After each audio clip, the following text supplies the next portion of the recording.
Bienvenue dans ce tout nouvel épisode au podcast Le poids de la nuance, où est-ce qu'on va parler de l'intensité à l'entraînement.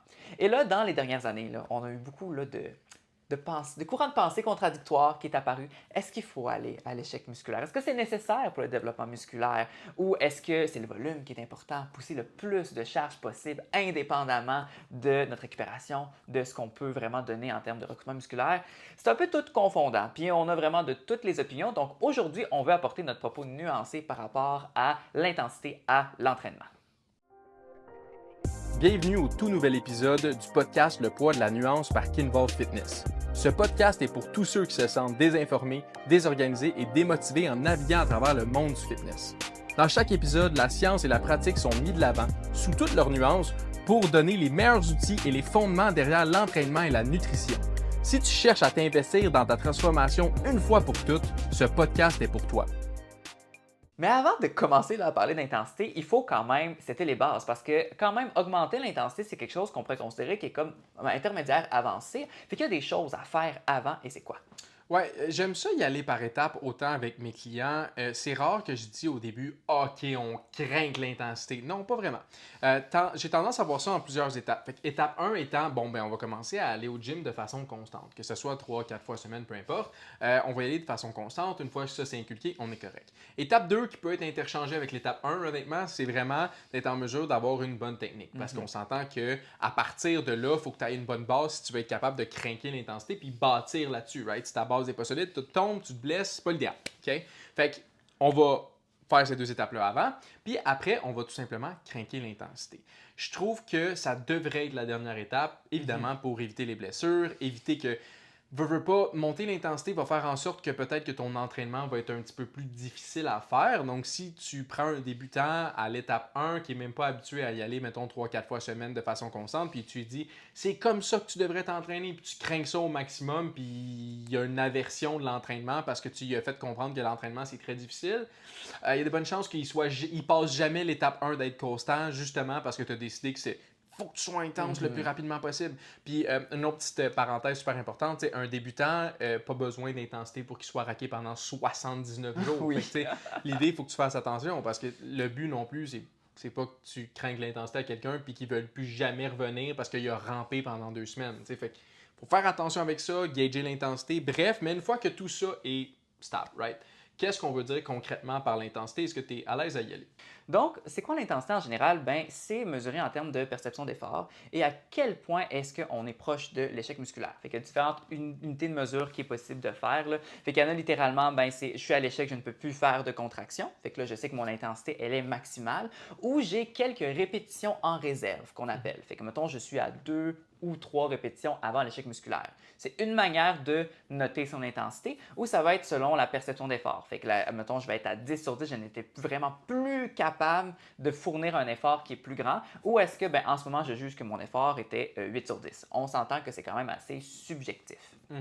Cette intensité-là, c'est souvent ce qu'on veut aller chercher pour développer de la masse musculaire. Mais jusqu'à quel point c'est encore un peu conflictuel? Parce que souvent, on se fait dire sur les réseaux qu'il faut absolument qu'à chaque série, tu aies à l'échec musculaire, sinon tu ne vas pas avoir de résultats. Ou il y a même des écoles de pensée qui disent « Hey, OK, on va faire moins de volume, on va faire genre 2 séries ou une série à l'échec musculaire, puis tu auras tous les bénéfices, par exemple, de ça. » Fait que c'est plein de choses différentes. Tu allais ajouter quelque chose. Là. Non, mais c'est ça, c'est que ça me rappelle, tu allais sûrement aller là, mais le conflit entre le volume et l'intensité, justement. Tu sais, que comme, il y a certaines personnes qui disent que, évidemment, c'est pas nécessaire d'aller chercher une intensité trop haute, tu peux juste avoir un gros volume, tandis qu'au contraire, comme tu disais, il y en a qui disent, écoute, moins de volume puis plus d'intensité. On va référer au volume un petit peu sur la charge que tu peux faire dans un entraînement. Fait que le nombre d'exercices, le poids que tu utilises sur ces exercices-là, c'est un petit peu le volume, tandis que l'intensité, c'est ce que Simon a mentionné juste avant. Fait que, il y en a qui disent que, mettons, exemple, c'est juste s'entraîner 2 heures de temps, mais pas nécessairement avec une intensité de malade, tandis que l'autre, il y en a d'autres qui disent évidemment 45 minutes à 1 heure avec une forte intensité puis moins de volume, ça peut être bon. Fait tu sais, puis honnêtement, je sais pas, il y a beaucoup de podcasts là-dessus, là, je pense que Jeff Nippard, on le mentionne une fois de temps en temps, oui. il y a eu des podcasts, je pense qu'il y a eu comme, pour vrai, 5 heures de podcasts là-dessus, comme il reçoit vraiment des gens qui sont plus pour le volume, qui sont plus pour l'intensité. Puis ça dépend encore parce que je pense que l'entraînement, c'est une discipline qui est en constante évolution. Puis il y a tout le temps des choses qui sont calculées différemment dans la mesure où les stéroïdes sont encore un petit peu tabous, si je peux dire ça Oui, comme oui, ça, oui. puis c'est normal, c'est pas légal d'en prendre, veux pas, je pense que c'est légal d'en prendre, mais pas d'en acheter, bref. C'est ça, exactement. Petite parenthèse, mais c'est sûr que la réaction du corps va être différente d'une personne à l'autre. Que tu aies un influenceur qui te dit, par exemple, ah ben non, il faut que tu fasses plus de volume, moi je m'entraîne 2-3 heures, ou Arnold Schwarzenegger qui disait, moi je m'entraîne 6 heures. Oui, en effet, sauf que, veux pas, eux, pendant ce temps-là, ils claiment qu'ils sont naturels, mais non, un corps naturel ne peut pas faire ça. Donc, c'est sûr que selon ta condition, donc selon si tu es naturel ou tu ne l'es pas, ben ça va être différent, right? Mhm. Fait que c'est sûr que quelqu'un qui est pas naturel, donc quelqu'un qui est enhanced d'une façon ou d'une autre, va avoir tendance à être en mesure de prendre plus de volume, tandis qu'un corps naturel peut prendre un petit peu moins de volume. Fait que souvent, pourquoi on parle d'un 10 à 20 séries, par exemple, parce que c'est souvent que ça s'adresse aux gens naturels. Puis, Mhm. optimalement, tu peux aller donner de la forte intensité dans ce 10 à 20 séries-là et quand même bien récupérer. Donc, c'est ce qui serait optimal au niveau de la masse musculaire. Mais on s'entend que la majorité des études s'intéresse peut-être plus à des gens naturels parce que c'est plus facile à étudier parce qu'il y en a un qui est illégal, il y en a un qui est légal. Ouais, ouais. Fait que souvent, des influenceurs vont dire ah non, c'est plus de volume, mais les études vont plus être sur l'intensité tout simplement parce que c'est un contexte qu'on contrôle en termes d'études. Je sais pas si ça a du Oui, sens oui. ou si je m'éloigne là. Ben dans le fond, c'est comme tu disais, il y a différents paramètres là, qu'il faut surveiller dans le contexte de l'hypertrophie. C'est pas si simple d'étudier ça en tant que science. Et souvent, en fait, tu sais, la majorité des études sont faites vers des jeunes adultes débutants en entraînement, déjà en partant. Fait que c'est pas possible d'extrapoler beaucoup de conclusions avec les personnes qui sont plus avancées. Fait qu'il y a quand même comme on pourrait dire un certain creux dans la littérature où est-ce qu'on a des études qui sont conflictuelles. Ce qui est important de comprendre, c'est que ce qu'on déduit en ce moment de la littérature, c'est que pour le volume, il y a une relation dose-réponse. Mhm. Fait qu'on peut imaginer que c'est un peu comme une parabole inversée, un U inversé, où est-ce que à un certain point, plus on fait de volume, plus comme on a des bénéfices au niveau de l'hypertrophie, mais que dépassé un certain point, les résultats stagnent et ou commencent à avoir des effets qui sont plus négatifs au niveau du gain en hypertrophie. Fait qu'on imagine vraiment là, la courbe inversée. Et justement, c'est pour ça que souvent on dit ah ben il faut environ 10 à 20 séries par groupe musculaire. Fait que c'est en ce moment ce qu'on pourrait avoir au niveau du volume. Mhm. Par contre, est-ce que cette relation dose-réponse du volume est liée à l'intensité? C'est quand même difficile à évaluer d'une certaine manière. Et dans le fond, il y a beaucoup d'études qui sont portées sur l'intérêt de ça serait plus favorable d'avoir une intensité qui est maximale versus plus de volume, par exemple. Mhm. Est-ce que c'est nécessaire pour le développement musculaire spécifiquement, mais aussi pour la force? Mais nous, on va plus parler là, du développement là, musculaire. Donc, de notre côté, d'un certain point, nous, notre point de vue, c'est que, étant donné que, dépendamment du contexte, on n'a pas encore de la réponse parfaite, bien, c'est sûr qu'on va avoir un volume qui va être relativement stable, donc entre 10 et 20 séries par groupe musculaire, et que là, dans le fond, on va essayer d'aller à l'intensité plus, dans le fond. Mhm. Fait que pour ce 10 à 20 séries-là, donner le maximum d'efforts qu'on peut pour avoir le plus de résultats. Mais, encore une fois, on veut nuancer ce propos-là. Fait que là, on va un peu plus entrer sur, OK, mais qu'est-ce qu'on veut dire par augmenter l'intensité, puis comment est-ce qu'on y arrive? Comment est-ce qu'on détecte qu'on est à l'intensité maximale? Ouais, c'est un bon point. Avant qu'on aille là, le 10 à 20 séries par groupe musculaire, on parle par semaine, là, juste le mentionner Oui, au cas que ce soit exact, pas excellent point. mentionné, pas par entraînement, sinon ça peut être un petit peu rough. Ouais. Oui, dans le fond, ça c'est super intéressant parce que comment savoir si ton intensité est haute? Souvent, j'entends des gens dire moi je vais à l'échec, moi je vais à l'échec. Il y a l'échec musculaire, il y a l'échec technique. Je pense que c'est deux choses totalement différentes. Tu sais. L'échec technique en tant que tel, c'est quand ta technique commence à être évidemment de moins en moins belle, tu commences à t'aider d'autres muscles pour réussir à finir tes répétitions. Tandis que l'échec musculaire, en théorie, c'est mon corps ne peut plus effectuer une répétition complète. Fait que je suis au bout, même si, mettons, puis là, c'est poussé à un maximum, mais même s'il y avait quelqu'un qui me pointait avec un gun, je pourrais pas faire une répétition de plus. Mettons qu'on oublie qu'il y a l'adrénaline qui rentre en jeu, Ouais, là, ouais, mais ouais. bref, on comprend ce que je veux dire. Fait que ça serait comme ça qu'on considérait. Évidemment, quand on parle d'intensité, souvent les gens sont échec musculaire, échec musculaire. Ce que je veux dire, évidemment, avant qu'on continue, c'est que c'est très difficile d'atteindre l'échec musculaire. Puis c'est très subjectif aussi, l'échec musculaire, puis ça dépend aussi des situations. Tu sais, je veux dire, mettons, toi, tu dors 5 heures, puis moi, j'en dors 8, ben, je vais peut-être être plus proche du vrai échec de mon muscle parce que toi, tu n'auras pas l'énergie. Tu vas être allé à l'échec perceptuel de ce que tu penses qui est ton échec musculaire, mais est-ce que ton muscle aurait pu en prendre plus dans des conditions plus favorables? Probablement, mais il y a Ouais. ça aussi. Fait que, bref, tout ça pour dire, échec technique, échec musculaire, est-ce que c'est nécessaire? Est-ce que tu as besoin, tu sais, parce qu'on parle d'augmenter l'intensité. Augmenter l'intensité, c'est un fait. Mais là, c'est devenu super populaire de se dire qu'il faut aller à l'échec musculaire. Puis les études en tant que telles, est-ce que c'est ce qui démontre actuellement? C'est ça la question. Ouais. Fait que dans le fond, il y a quand même des résultats qui sont quand même conflictuels au niveau de est-ce qu'il faut toujours s'entraîner à l'échec musculaire? Ouais. Est-ce que c'est nécessaire en fait pour le développement musculaire? Puis on a quand même un nuage de résultats d'une certaine manière. Et ce que les dernières méta-analyses en concluent, c'est que ce n'est pas nécessaire pour l'hypertrophie d'aller à l'échec musculaire, dans le sens que c'est possible d'avoir des gains maximaux, même un peu avec quelques répétitions en réserve. Mettons 1 à 2 répétitions en réserve. Donc, ce n'est pas nécessaire, ce n'est pas un absolu, parce qu'il y a différents enjeux qui sont liés à aller à l'échec musculaire tout le temps. Hein. Ben c'est ça, tu sais, parce que de un, là, il faut penser, techniquement, si tu vas à 1 ou 2 répétitions en réserve ou à l'échec musculaire, tu aurais sensiblement les mêmes résultats. Fait qu'il n'y aurait pas d'avantage nécessairement à aller à l'échec musculaire pour certains sujets, sauf que ça te magane grandement plus Oui. d'aller à l'échec musculaire. Fait que là, rendu là, c'est de se poser une question, est-ce que si je vais vraiment le plus loin que je peux à chaque exercice dans mon entraînement, est-ce que c'est mieux que je fasse ça, sachant que ma récupération risque d'être bâclée, durer plus longtemps, peut-être que ça va impacter sur mon prochain entraînement.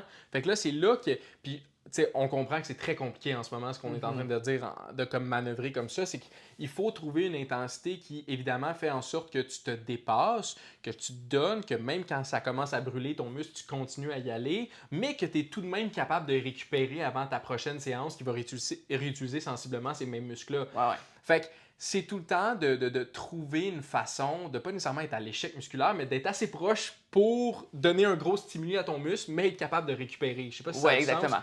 Puis c'est subjectif parce que moi, qui donne dans ma tête à un 10 sur 10, peut-être que Simon va être à côté de moi et il va faire ben non, ça c'est un 6 sur 10. Mais pour moi, c'est un 10 sur 10. Ouais, ouais. Fait que comme c'est voir aussi comment ton corps répond à ça. Donc, si, par exemple, tu décides, là, après ce podcast-là, tu décides de monter ton intensité, puis tu le montes vraiment comme un maximum que tu pensais que même toi, c'était pas atteignable, puis tu finis par être raqué pendant 13 jours, puis tu peux pas faire un leg day la semaine d'après, c'est trop. C'est trop d'intensité, puis ça nuit à ton hypertrophie parce que tu as manqué un entraînement ou tu as mis moins lourd à un autre entraînement à cause de ça. Fait que c'est ça qu'il faut penser un petit peu dans les variables. Ouais, ouais. Puis justement, dans le fait d'aller à l'échec musculaire, je vais prendre le temps de dire aussi qu'il n'y a pas de. Aller à l'échec musculaire, il n'a pas été démontré d'être défavorable non plus sur Non. les gains en masse. Fait que c'est pas défavorable. Par contre, ce que je veux mentionner, c'est que quand on est dans une étude, dans un contexte qui est très scientifique, on a un cadre qui est important. Fait que souvent, les études sont 3, 4, peut-être certaines à 5 fois semaine d'entraînement qui sont supervisées. Tandis qu'on entend plein de gens là, qui s'entraînent 6, 7, peut-être 10 fois par semaine, puis que là, est-ce que c'est possible d'aller à l'échec musculaire tout le temps? Bien, probablement que ça pourrait peut-être nuire au niveau de tes résultats, surtout dans certains contextes parce que tes charges descendent, ta récupération n'est pas optimale. Mais en ce moment, dans un cadre là, assez restrictif, ben, il n'y a pas d'effet défavorable à aller à l'échec musculaire. Et qu'est-ce que personnellement j'avance et que je vois souvent avec les clients, c'est qu'on assume que c'est facile d'aller à l'échec musculaire, puis tu l'as mentionné au début, mais c'est quelque chose qui est qui est difficile à atteindre. Fait que dans le doute, souvent, j'ai tendance à recommander d'augmenter l'intensité parce qu'en réalité, la personne n'est pas à son échec musculaire ou est encore loin de son échec musculaire. Fait que c'est pour ça que c'est avantageux quand même d'être supervisé par un coach parce qu'on peut avoir une progression qui est quand même assez logique par rapport à l'intensité. Mais ça, c'est ma petite parenthèse. Là. Mais ça a du sens. Puis, tu sais, je relate beaucoup à ce que je faisais avant. Fait que dans le fond, avant, j'étais à 6 fois semaine. Puis, oui, en effet, dans ma tête, j'allais à l'échec musculaire parce que j'étais fatigué. J'étais plus capable d'aller pousser autant que je voulais pousser. Fait que, oui, c'est vrai que physiquement, je me sentais plus capable, mais c'est parce que je récupérais jamais. Tandis que maintenant, je m'entraîne 4 fois, fait que 2 fois de moins, j'ai 2 journées de repos de plus. Puis quand je m'entraîne, je vais à l'échec. Je vais plus proche possible de l'échec, mais je suis raqué pendant super longtemps, mais j'ai le temps de récupérer. Fait que c'est beaucoup plus bénéfique que quand j'avais l'impression d'être à l'échec musculaire, mais que je récupérais pas. Ultimement, ça ressemble à ça. Je sais que c'est très flou là, comme façon de évidemment parler de l'intensité, mais l'idée derrière ça, c'est souvent pour les gens qui écoutent et qui sont comme relativement débutants, c'est d'être en mesure de comme tu peux en faire plus. Puis l'indicateur de ça commence à brûler, je dois arrêter, c'est pas vraiment c'est comme ça que ça fonctionne. Même qu'il y en a qui disent c'est quand ça brûle que tu commences à compter. C'est un petit peu malade, mais écoute, on comprend le principe, c'est d'être en mesure d'aller au-delà de ce qu'on est capable de faire. Puis justement, je veux qu'on prenne le temps de faire des petites... Des petites études de cas pour rendre ça un peu plus pratique. Là. Ouais, concrètement. Fait que, mettons, les gens qui ont tendance à aller comme, mettons que c'est 10, ils arrêtent à 10. Fait que mettons c'est 10, eux, leur rep range c'est 8 à 10, puis à 10, eux, ils arrêtent quoi qu'il arrive. Ouais. Ça, souvent, concrètement, qu'est-ce que ça veut dire, toi, Ouais. pour toi, quand tu entends ça? Fait que quand moi je vois ça, puis ça arrive souvent là, si je vois quelqu'un qui il doit faire, mettons, du bench press pour 3 fois 8 à 10 répétitions, puis que moi je vois, hey, écoute, il fait 10 fois 25 livres. Mais 3 fois 10 fois 25 livres. Pour moi, ce que je vois, c'est la perfection. Et en entraînement, dans le fond, tu n'es jamais parfait. Tu n'es pas capable, dans le fond. Quand je vois un 3 fois 10 puis que c'est parfait, je me dis, OK, la personne ne s'est pas challengée au-delà de ses limites. Elle est allée dans quelque chose qui était plus conservateur, qu'elle savait qu'elle pouvait faire. Normalement, c'est rare que notre première série, on fait exactement le même nombre de répétitions que le dernier, déjà en partant. Alors, qu'est-ce qu'on fait dans ce contexte-là pour savoir si on a l'intensité qui est maximale? Parce qu'on veut, tu sais, on a toujours le 8 à 10, là, puis on se dit on veut quand même l'atteindre. Fait que moi, ce que je recommande dans ce contexte-là, c'est de, OK, ben on a notre charge, on essaie de faire un 8 à 10. Puis là, on auto-évalue notre perception d'effort. Si moi, je l'évalue que c'est un 10 sur 10, fair enough. On restait à la deuxième série, hey, j'ai la même chose, c'est curieux. Dernière série, moi, je te dis, vas-y, all out. Tu ne feras plus de bench press. Vas-y, fais l'exercice le maximum de répétitions que tu peux en allant jusqu'à ce que tu sois plus capable de faire une contraction et que ce soit sécuritaire. Et c'est souvent là, dans le fond, que lorsque la dernière série est à l'échec, que les gens se rendent compte que ah ouais, j'étais capable d'en faire 16. Je pense que c'était trop léger les premières. Et si tu es capable d'en faire plus au dernier puis tu as tout donné, là, ben ça t'auto-régule pour savoir si l'intensité était suffisante. Et c'est normal que tu fasses 10 répétitions au début, 10 répétitions après, puis que la dernière, il t'en a juste 8. Tu as essayé, tu t'as combattu aussi.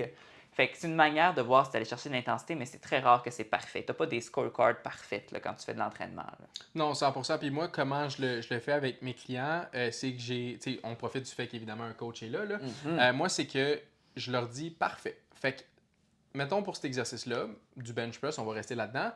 Quel est ton poids et combien de répétitions tu fais? Fait que là, ils vont me dire, je fais 50 livres, 10 répétitions. Je suis comme, cool. Même poids, j'en veux 15. Puis là, à 15, ils sont comme, oh wow, je l'ai fait. Puis là, je suis comme, j'en veux 3 de plus. Puis là, je suis comme, j'en veux 2 de plus. Puis ils sont capables, puis ils le font, puis ils le font. Puis là, ça devient dur, mais ils le font pareil. Puis ce que tu me dis que tu faisais pour 10 répétitions, tu le fais maintenant pour 20 répétitions. Ouais. As-tu vu ce que tu es capable de faire quand tu décides de pousser Avant ton qu'on intensité? continue, j'ai un petit service à te C'est demander. vraiment juste Si t'aimes ça. ce genre de Puis contenu, des fois, laisse c'est un like un cue ou qu'on un a 5 besoin étoiles, d'avoir une puis fois dans notre partage vie, avec juste un ami de qui se faire pourrait comme bénéficier challenger, de comme ce genre OK, non, je suis d'informations-là. capable Qui de sait, faire plus. pourrait peut-être nous Comme aider même à quand ça remplir commence à notre faire mission mal, de je peux rattraper les pousser erreurs plus du que ça. fitness une Genre, personne je à peux la fois. continuer même quand ça fait mal. En effet, puis c'est pas une douleur, c'est la contraction musculaire. Ouais, ça, exact, c'est de ça l'effort. chauffe, là, ça c'est sûr. Mais comme, fait que c'est ça, c'est de tester à pousser plus. Tu sais, ça c'est sûr.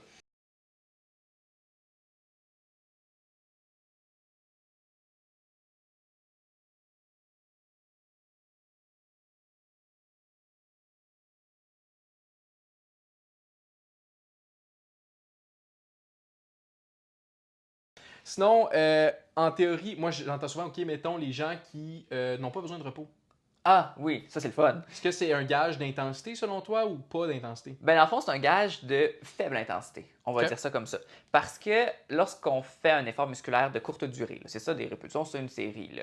Normalement, on va quand même avoir, on va se taxer au niveau énergétique. On va avoir un effort là, qui va faire que peut-être notre rythme de respiration va changer. Bref, plein d'affaires qui créent de la fatigue. Fait que plus on est, veut pas, c'est normal que plus on pousse l'intensité, plus on a de fatigue, mais plus on a de fatigue, plus ça veut dire qu'on a besoin de récupérer. Fait que si tu fais, on retourne avec mon 8 à 10 répétitions, tu fais 10 fois là, ton 25 livres, puis après 30 secondes, tu es comme, ah ouais, mais tu sais, je pourrais recommencer maintenant. Ouais. C'est un indicateur de faible intensité parce que normalement, tu devrais avoir besoin comme quasiment là, de te ressaisir. Puis d'être comme, OK, il faut que j'ai besoin de temps là, pour reprendre mon souffle, reprendre mes forces avant de recommencer cet effort-là. Fait que souvent, les gens qui me disent, ah, mes temps de repos sont trop longs, c'est pas le temps de repos le problème, c'est l'intensité que tu mets. Fait que ça, c'est vraiment important à regarder. Si tu sais, c'est une manière pratique de voir si, est-ce que, genre, mon intensité est bonne pour développer la masse musculaire. Si tu dis tout le temps à la fin de tes séries que, c'est trop facile, ça veut juste dire que tu mets pas assez d'intensité puis tu pourrais aller plus lourd. Souvent, c'est aussi comme ça que je vais graduellement avec mes clients. Au début, je mets des techniques d'intensification pour qu'ils voient un petit peu c'est quoi l'intensité forcée parce que je les force à faire comme 2 exercices back-à-back. Ils sont comme, OK, je le sens super bien. Puis à un moment donné, j'arrête d'en mettre. Puis là, ils sont comme, mais pourquoi le programme que tu me fais est facile? Je suis comme, oh non, non, non, non. On Oh rentre non, dans non. quelque chose que tu n'avais jamais connu avant. Tu sais, avant, je mettais, mettons, des supersets avec 90 secondes de repos. Puis là, ils sont comme, oh mon Dieu, c'est intense, j'aime ça. Puis là, après, je mets pas de superset, 8 répétitions, 2 minutes. Mhm. Ou 2 minutes et demie. Puis là, ils sont comme, mais pourquoi c'est long de même, mon temps de repos? Je suis comme, oh, attends, on va tester quelque chose ensemble. Tu vas voir que ton temps de repos, il est pas long. Ouais, ouais. Ton temps de repos, il est pas long, c'est juste que ton intensité suit pas le programme. Fait que là, je leur montre vraiment ce que je veux. Ils sont genre, fuck ma vie. En effet, peut-être. Ouais, ouais. Peut-être, mais reste que c'est ça. C'est cette intensité-là qui va avec le temps de repos aussi. Enfin, bref. Ben, je te donnerai un dernière étude de cas. Moi, vas-y. Puis, qu'est-ce qui arriverait, mettons, là? Parce que ça arrive souvent que quelqu'un, dans le fond, ses poids dans ses répétitions chutent drastiquement à chaque série. OK. Fait que, vas-y. Ah, ben vas-y. Ben, mettons, fait que, mettons, là, je reprends mon exemple de bench press, là, 3 fois 10 livres, par exemple. Fait que, mettons, là, 25 livres, pardon. Je fais mon premier, là, OK, moi, j'en fais 10 à 25. Puis là, je réessaye de le faire. Puis là, je suis comme, OK, mais j'ai fait genre 6 fois 20. Mais je m'étais donné au maximum au premier, là. Puis après, je réessaye, puis là, mes poids, ils font juste chuter au sein de ma série, puis je sais pas, j'ai 3 ou 4 séries, par exemple. Qu'est-ce que tu regarderais dans ce temps-là? Le temps de repos. Ça, c'est sûr, ça serait le temps de repos parce que, tu sais, souvent, les gens qui veulent pas beaucoup de repos, ben, tu sais, le temps de repos, ultimement, le but du temps de repos, c'est d'être vraiment comme avoir récupéré le plus possible avant ta prochaine série. On s'entend que si on compare, mettons, avec les gens de powerlifting qui vont souvent à 85%, 100% de leur 1RM, fait que vraiment super lourd, eux, ils ont 6 minutes parce qu'ils veulent récupérer. Le but, c'est de la performance. Mais c'est un petit peu le même principe pour toi. Si tu prends 60 secondes, t'as pas vraiment le temps de récupérer. Même si tu sens, tu dis, ah oui, mon muscle a récupéré, il y a le système nerveux aussi, il y a plein de choses en lien avec ça. Fait que l'idée générale, c'est que tu manques de repos, ce qui t'empêche d'aller chercher une intensité parce que le repos, c'est utile pour ça. Parce que l'intensité en tant que telle, c'est pas à quel point ton cœur y bat parce que tu n'as pas de repos, c'est à quel point tu peux te donner dans ta série. Fait que si, mettons que tu as atteint l'échec musculaire où tu n'étais pas loin au début dans ton 25 livres, 10 fois 25 livres, puis après tu es rendu à 6 fois 20, bien rappelle-toi que l'intensité que tu étais capable de donner, c'était 10 fois Pas 25. Puis là, tu fais 6 fois 20, fait que c'est plus rendu un échec ou tu n'es plus vraiment en intensité T'es maximale. juste fatigué. Tout simplement parce que tu n'as pas récupéré, d'où l'importance de repos, il est là pour ça. T'sais. Oui, exactement. Fait que c'est ça. Bref, c'est bon point. C'est un super bon point. Puis souvent, quand on parle d'intensité, c'est je veux quand même qu'on soit en mesure de bien accompagner cet incrément d'intensité-là parce que souvent, ça peut faire un certain choc. Je sais pas, pour ceux qui commencent, si vous vous souvenez du premier entraînement que vous avez eu de jambes, par exemple. Vous avez donné une intensité vraiment supérieure à ce que vous êtes habitué parce que vous ne faisiez pas de musculation avant. OK? Combien de temps vous avez été raqué? 79 jours? Non, mais tu sais, sans blague, c'est quoi? Une semaine peut-être? Tu te sers raqué pendant longtemps. Ben, en augmentant ton intensité, c'est un petit peu le même principe. Fait que tu sais, si tu es à 6-7 fois semaine, ça se peut que ce soit difficile de gérer évidemment ta récupération. Donc, pour entourer une bonne augmentation d'intensité, il faut aussi quand même avoir certaines variables comme une bonne récupération, bon sommeil, alimentation, tout le kit, parce que sinon, ça va être dur de gérer ça. Je sais pas si tu es d'accord avec ça. Oui, je suis super d'accord avec ça parce que souvent, on accorde tellement d'importance à la quantité d'actions qu'on fait à la salle. Mais en réalité, l'extérieur, c'est là que tu vas tout récupérer. Et souvent, une structure d'entraînement, lorsque c'est bien planifié, ça prend en considération la récupération. Et c'est généralement les programmes 6-7 fois par semaine, où est-ce que tu t'entraînes quasiment tous les jours, ben, on n'a pas la récupération qui est optimale. Puis c'est très difficile. Puis je sais qu'il y en a qui pensent qu'ils sont des super-héros, puis que leur corps ne fonctionne pas pareil, puis qu'ils vont être capables de le faire, surtout quand on est jeune. Quand on est jeune, on est des super-héros.